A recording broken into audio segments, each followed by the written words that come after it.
Halo, Assalamualaikum warahmatullahi wabarakatuh. Eh, para kawan-kawan insan pengadaan di seluruh Indonesia, berjumpa kembali dengan Agus Arif Rahman, penulis buku pengadaan barang jasa pemerintah. Ini adalah eh, kedua buku saya, panduan dokumentasi perencanaan, pemilihan penyedia dan kontrak pengadaan pemerintah, penerbit Gramedia. Kemudian yang ini adalah buku kerja pejabat pembuat komitmen di penerbit Prenada Media. Dan perkenalkan, ini adalah sekilas kontak saya ada aktif juga di Ikatan Fungsional Pengadaan Indonesia, di Ikatan Ahli Pengadaan Indonesia, dan jabatan saya adalah fungsional pengelola pengadaan ahli Madya. Kemudian ini adalah sekilas kompetensi yang saya miliki. Ini adalah kompetensi ahli muda, ya, dari BNSP, sertifikat kompetensi pengadaan. Saya memiliki kompetensi untuk menyusun spesifikasi teknis, menyusun HPS. Kemudian satu lagi kompetensi ahli media. Ini adalah kompetensi ahli media yang saya miliki kompetensi untuk hal-hal seperti ini, termasuk menyusun penjelasan kebijakan, merumuskan organisasi dan seterusnya. Nah, pada video ini izinkan saya melanjutkan video sebelumnya mengenai template spesifikasi teknis berbasis kinerja. Jadi judul video ini adalah praktik menyusun spesifikasi teknis berbasis kinerja khusus untuk pekerjaan konstruksi. Apa yang membedakan? Ya, jadi saya mengulas sedikit buku ini ya di bab 5 yang seperti yang dijelaskan di buku sebelumnya, yaitu di sini di bab 5, di mana pada prinsipnya kalau untuk pekerjaan konstruksi saya sebenarnya hanya menafsirkan apa yang bunyi di Permen PUPR 7, ya. Sudah ada di situ Permen PUPR 7 di sini ya, di konstruksi dibahas di sini kayak kesalahannya. Nah, ini ada untuk konstruksi. Ini untuk konstruksi ada di halaman 138 ke bawah. Ini Anda bisa pelajari, kawan-kawan semuanya.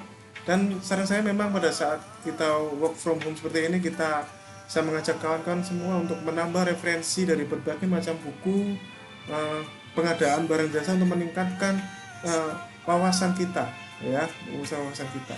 Ya, ada di sini. Ini adalah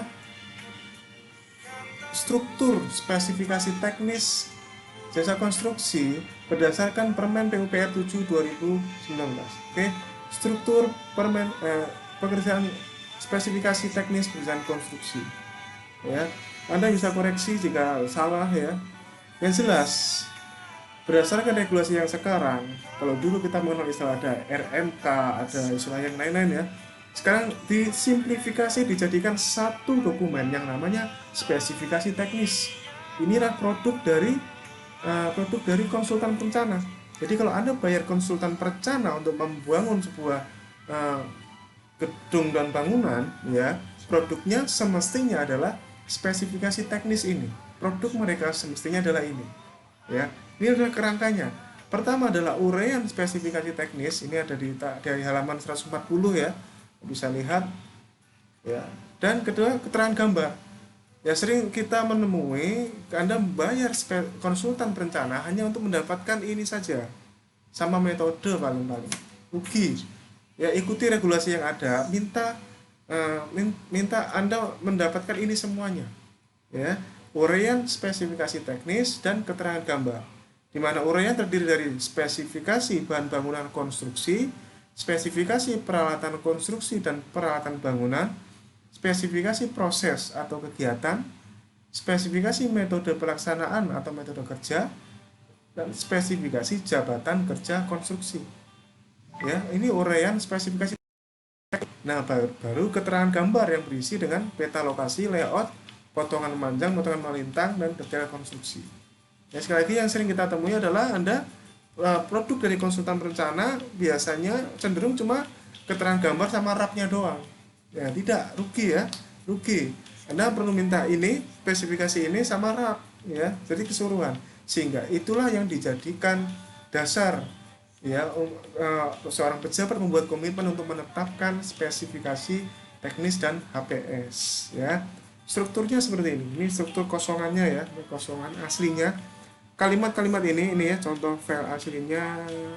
Oke, ya ini, sorry, yang ini ya. Ini sebenarnya saya copas dari permen PUPR 7. Anda bisa cek di lampiran ya, salah satu lampirannya ini saya copas dari situ. Saya copy paste ya, Orient spesifikasi teknis. Cuma ini ada kinerjanya, sekali lagi yang pada video sebelumnya ada konsep kinerja yang disisipkan, dijadikan indikator kinerja utama bangunan ya, untuk pekerjaan konstruksi. Anda pikirkan barangkali ada teknologi yang lebih bagus, lebih maju, Anda pikirkan kinerja bangunan itu apa aja ya. Sepanjang yang saya tahu kinerja bangunan itu bisa melalui uji mutu beton apa gitu, Anda tuliskan di situ. Anda minta konsultan perencana Anda menentukan di situ. Kemudian uji SLAM tertentu Anda bisa mintakan seperti itu. Kemudian juga tentunya dengan progres foto dan video secara berkala lagi, monitoring visual lagi, pengendalian kontrak itu juga sebagai syarat pembayaran termin maupun pembayaran pelunasan. Oke. Nah, ini kosongannya seperti ini ya, kosongan seperti ini. Nah, sekarang saya tunjukkan contoh sederhananya ya, contoh jadinya maksudnya ya. Ini adalah contoh jadinya. Misalkan ini adalah pembangunan ya, hasil bangunan ukuran sekian ya. Kemudian misalkan contohnya ini lulus uji mutu beton minimal ke 250 ini contohnya. Nah, ini baru uraian teknisnya seperti yang tercantum di sini tadi ya. Tercantum di sini uraian teknisnya. Pertama adalah spesifikasi bahan bangunan konstruksi. Nah, berdasarkan Permen PUPR 7 malah ditaruh di nomor 1 di paling atas.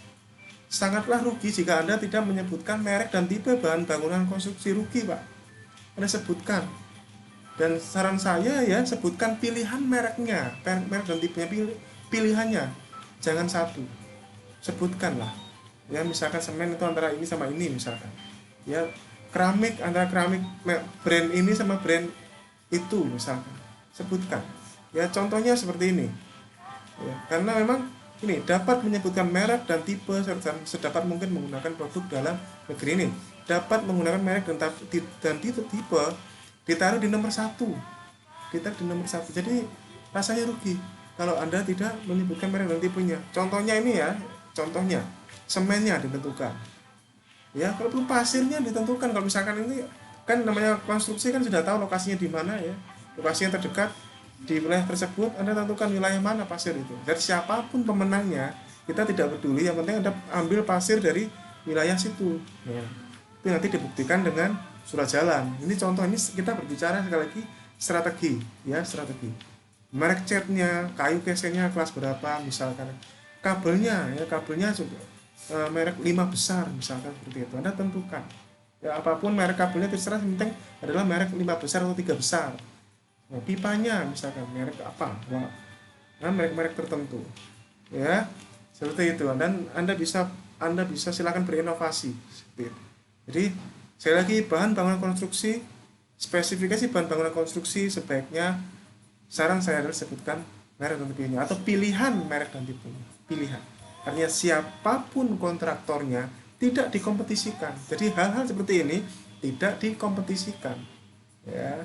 Nah, kemudian ini spesifikasi peralatan konstruksi dan peralatan bangunan. Ya, minta konsultan perencananya menyebutkan apa-apa saja. Nanti yang peralatan konstruksi dijadikan oleh Pokja pemilihan, dimasukkan sebagai DPU, daftar peralatan utama yang dipersyaratkan di tender atau tender ya, seperti itu.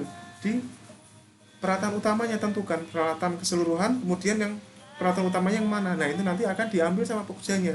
Contohnya seperti ini, ABC jadi sampai F, ada minimolan, ada waterpass, genset dan seterusnya. Nah, melalui review Pokja memutuskan peralatan utamanya cukup ABC aja, minimolan, waterpass, genset ya. Ini contoh penerapannya seperti itu ya, sederhananya saya memberikan contoh ya, konstruksi yang sederhana seperti ini.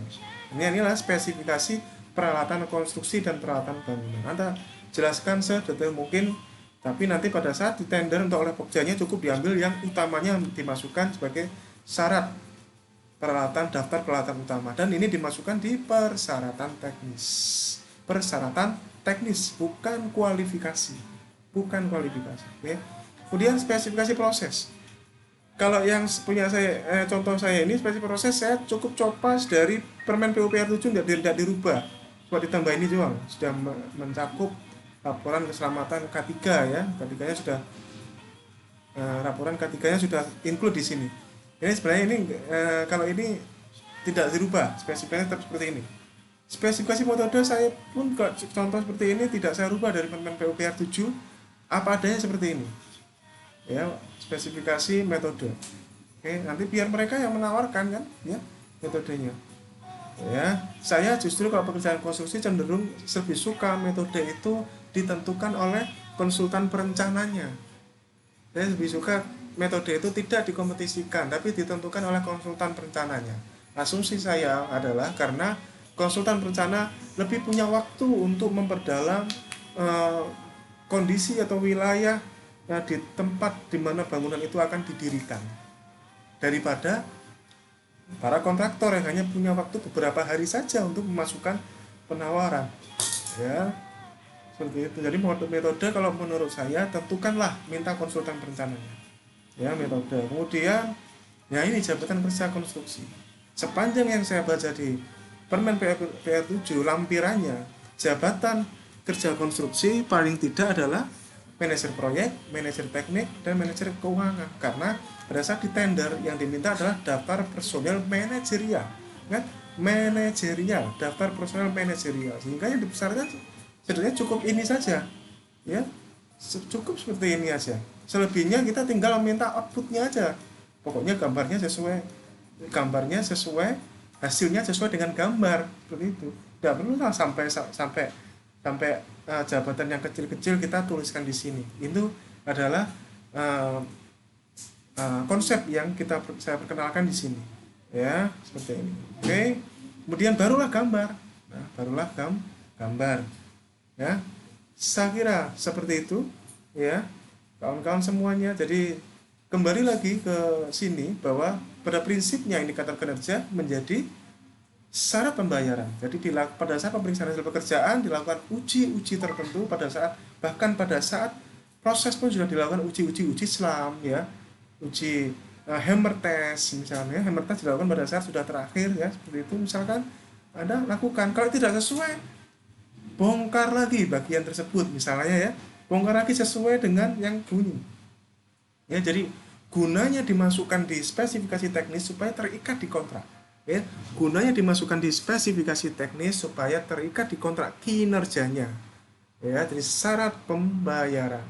Sehingga dengan strategi seperti itu, insya Allah kita akan menghasilkan bangunan yang awet, berkualitas. Seperti kalau kita lihat bangunan-bangunan proyek-proyek zaman dulu ya, zaman tahun 80-an, itu Anda lihat bangunannya awet-awet, ya, bangunannya awet-awet. Bahkan kalau kita maku saja itu harus pakai paku beton. Malah sering kali saya lihat bangunan di bangunan-bangunan zaman dulu ya, tahun-tahun 80-an, Anda bandingkan dengan kualitas konstruksi yang sekarang ya. Itulah ya, kita menggunakan konsep kinerja. Oke, saya kira seperti itu. Pesan terakhir dari kita untuk saya pribadi juga, tidak bosan-bosannya kita mengingatkan, apapun yang Anda lakukan di pengadaan, jangan korbankan orang-orang yang menunggu Anda di rumah. Terima kasih kawan-kawan semuanya. Jaga kesehatan. Assalamualaikum warahmatullahi wabarakatuh.